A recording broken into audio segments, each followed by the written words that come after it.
The Secrets of Mind Power by William Walker Atkinson.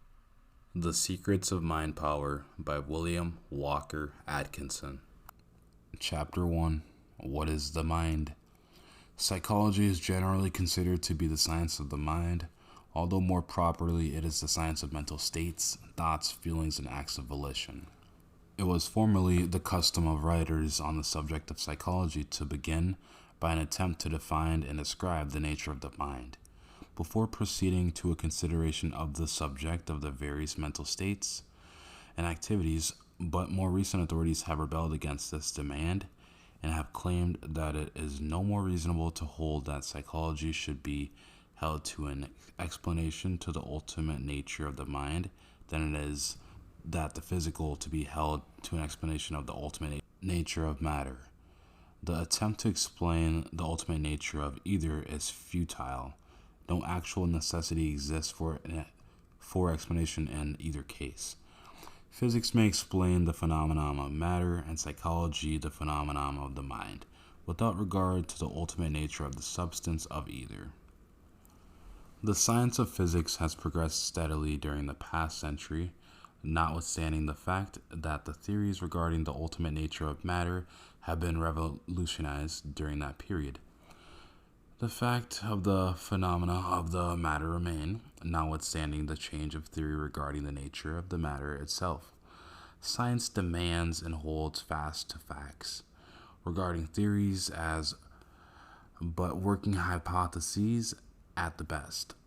Someone has said that theories are but the bubbles with which the grown-up children of science amuse themselves. Science holds several well-supported, though opposing, theories regarding the nature of electricity, but the facts of the phenomena of electricity and the application thereof are agreed upon by the disputing theorist. And so it is with psychology. The facts regarding mental states are agreed upon, and methods of developing mental powers are effectively employed without regard to whether mind is a product of the brain or the brain merely an organ of the mind. The fact that the brain and nervous system are employed in the phenomena of thought is concealed by all, and that is all that is necessary for a basis for science of psychology. Disputes regarding the ultimate nature of the mind are now generally passed over to the philosophers and metaphysicians, while psychology devotes its entire attention to studying the laws of mental activities and to discovering methods of mental development. Even philosophy is beginning to tire of the eternal why, and it's devoting its attention to the how phase of things. The pragmatic spirit has invaded the field of philosophy, expressing itself in the words of Professor William James, who said, "Pragmatism is the attitude of looking away from the first things, principles, categories, supposed necessities, and looking forward towards the last things, fruits, consequences, and facts."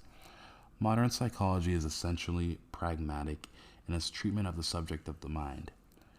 Leaving to metaphysics the old arguments and disputes regarding the ultimate nature of the mind, it bends all its energies upon discovering the laws of mental activities and states, and developing methods whereby the mind may be trained to perform better and more work to conserve its energies, to concentrate its forces.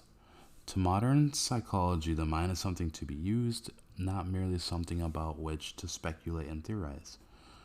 While the metaphysicians deplore this tendency, the practical people of the world rejoice. Mind defined. Mind is defined as the faculty or power whereby thinking creatures feel, think, and will. This definition is inadequate and circular in nature, but this is unavoidable, for mind can be defined only by its own terms and only by reference to its own processes. Mind, except in reference to its own activities, cannot be defined or conceived.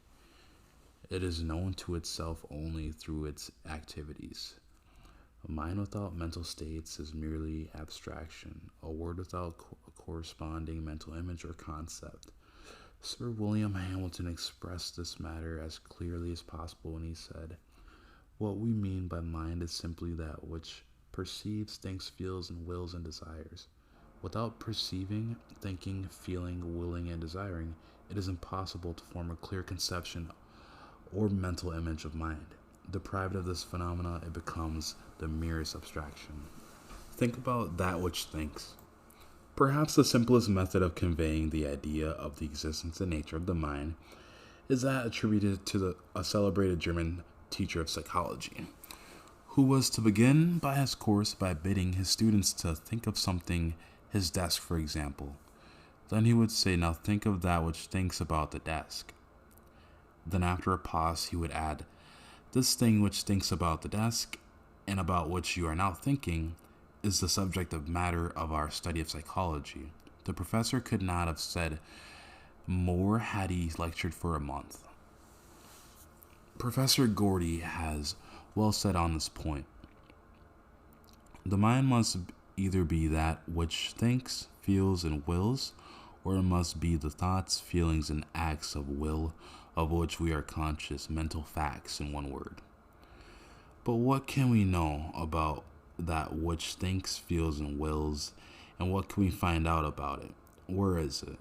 You probably say in the brain, but if you are speaking literally, if you say that it is in the brain as a pencil in the pocket, then you must mean that it takes up room, that it occupies space, and that you would make it very much like a material thing. In truth, the more carefully you consider it, the more plainly you will see what thinking men have known for a long time, that we do not know and cannot learn anything about the thing which thinks and feels and wills. It is beyond the range of human knowledge. The books which define psychology as the science of the mind have not a word to say about that which thinks, feels, and wills. They are entirely taken up with these thoughts and feelings and acts of will, mental facts and word, trying to tell us what they are, and to arrange them in classes and tell us the circumstances or conditions under which they exist. It seems to me that it would be better to define psychology as the science of the experiences, phenomena, or facts of the mind, soul, or self of mental facts in a word. In view of the facts of the case and the following example of the best modern authorities in this book, we shall leave the consideration of the question of the ultimate nature of the mind to the metaphysicians, and shall confine ourselves to the mental facts, the laws governing them, and the best methods of governing and using them in the business life. The classification and method of development to be followed in this book is as follows. Number 1, the mechanism of mental states, the brain, nervous system, sense organs, etc. Number 2, the fact of consciousness and its planes. Number 3, mental process or faculties, sensation and perception, representation or imagination and memory, feeling or emotion, intellect or reason and understanding, will or volition. Mental states depend upon the physical mechanism for manifestation, whatever may be the ultimate nature of the mind. Mental states, whatever their special character, will be found to fit into one of the above 5 general classes of mental activities.